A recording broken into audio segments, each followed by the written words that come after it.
tell stories, I guess. Yeah, let's just tell stories. Okay. What's up? Everybody. What's up, everybody? Everybody. We'll see you next week. No, we won't see you. Get the hell back. Sit down and eat your porridge. Sit down. Young man, sit the hell back down. Great. So today, we're going to be telling some really, really heartfelt stories that come from the heart. You can feel it right there. Every single one of these stories is true and meaningful and has been a real living part of our experience. And so please listen to them and please take them seriously, because it's incredibly difficult for us to set out these stories. It is. It really is. So, John, you've got a pretty powerful one. I do have a good story. If you could just whenever you're ready. So my family has a history of diabetes. Oh God. And Don't. My dad had the diabetes type 1. That's the worst type. And my brother had diabetes type 2.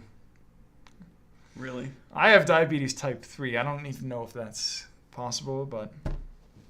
You couldn't even get to diabetes type 4? What kind of a man are you?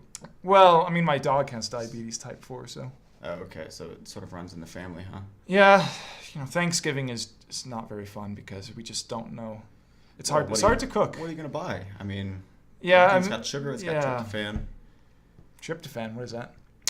It's a derivative of serotonin. It's in turkey. So it's just hard. It's hard. It's hard. Do you have a story? I've got a story. Let me hear it. Yeah. Well, I mean, I can't say that it necessarily carries the emotional gravity of that, but the other day I went to this coffee shop, right? And I'm talking to the barista, and she's telling me that I'm extremely ugly and that I don't deserve this latte and whatever, right? But you look good. Well, I look good. But he looks so good. what I do is I get behind the counter, I pull out my Glock, I blast her in the eye, right? I just annihilate her. Brains are everywhere. They're inside the lattes, everything like so.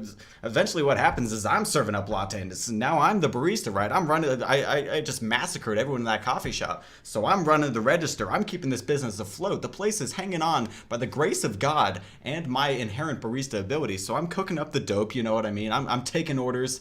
I'm talking to the bosses down at corporate. They're yelling at me for having killed everyone. They're sending the police there. They arrive. They arrest me. I bust out of my chains. I pull out my knives and my other heavy artillery. I start blasting away. I just demolished the entire state of New York. Cool story. Then I came here because I was late. You look good, though. I do look good. You look good. You continue to compliment me, considering my terroristic past. I don't know. You don't look worse for wear. Well, I don't look worse for wear. Thank you. I did wash off the blood. So the other day, I accidentally, because sometimes when you're feeling tired and you're just feeling down, sometimes you put your hands on the table. Sure, you just got it.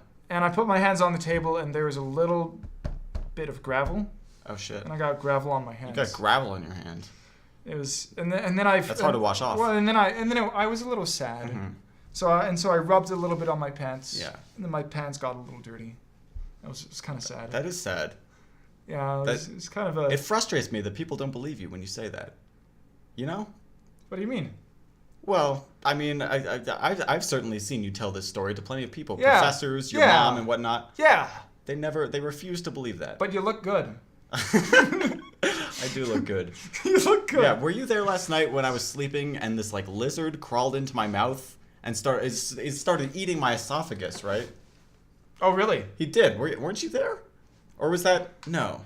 That must have been someone else. I think I might have been filming it, but I can't remember. Right.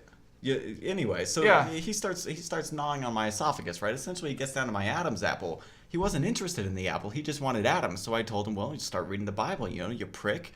And so he doesn't... Yeah, well, fucking... The issue is he doesn't speak English. He's a lizard. He doesn't have the cognitive capacity. So he just continues to gnaw and gnaw and gnaw, right? So what I do is I just hit him one back. I give him a taste of his own medicine. I start eating him. So suddenly I've got a lizard eating me while I'm eating him. That's right. Right? And you eat that lizard. Right. Well, it's a battle of the wits at this point, right? And so I'm chowing down. I'm masticating. I've got my teeth have been grinding for centuries. So I'm like, I'm eating this shit, right? I eat them down. It's good. I'm like, all right, cool. Time to go back to bed. Next thing I know, a spider the size of Manhattan bursts into my room, sticks his legs down my throat, starts like, his legs are sticking out of my fingernails. That's how many legs this guy's got, right? Yeah. So I start ripping those things off. Fortunately, it's fairly flimsy, right? Yeah. I start eating those for nutrients because I know I got a battle ahead of me. Yeah. Yeah. So I pull out my poison.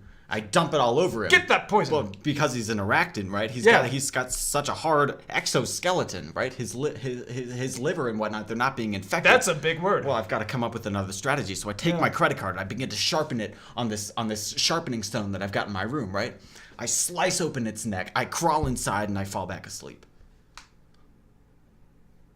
I've got a story. Mm-hmm. So, the other day I was feeling a little melancholy. Mm-hmm, sure.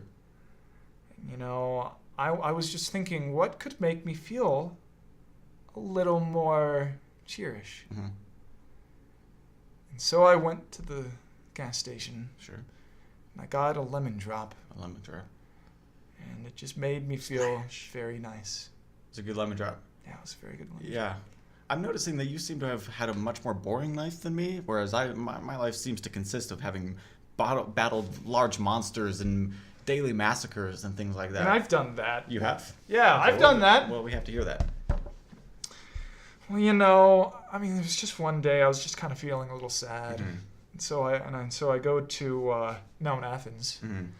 And I noticed this statue on top of Mount Athens, and it was of Zeus, and he comes alive, and he questions my authority to be an arbiter of the gods.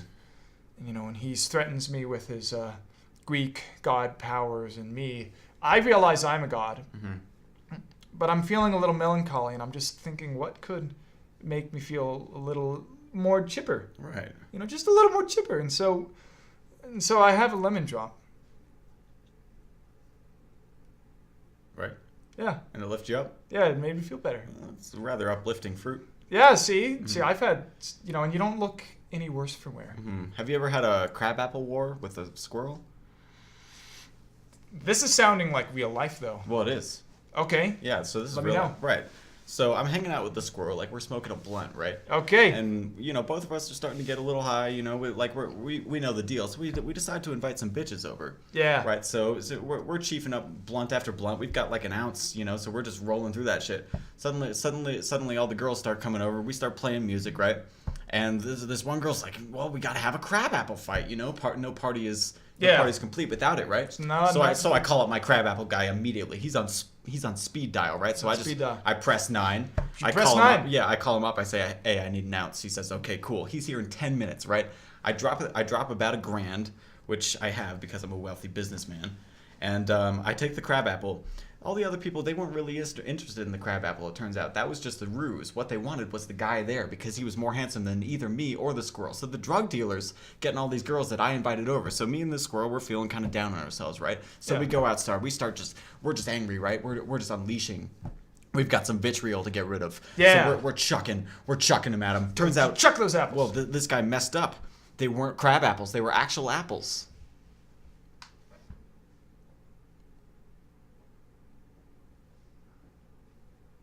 I'm scared. You should be. What happened next? Nothing happened next. Nothing happened next? No, that was the end of reality. The tape ended. So the question is, where are we? Who are we? Who is that?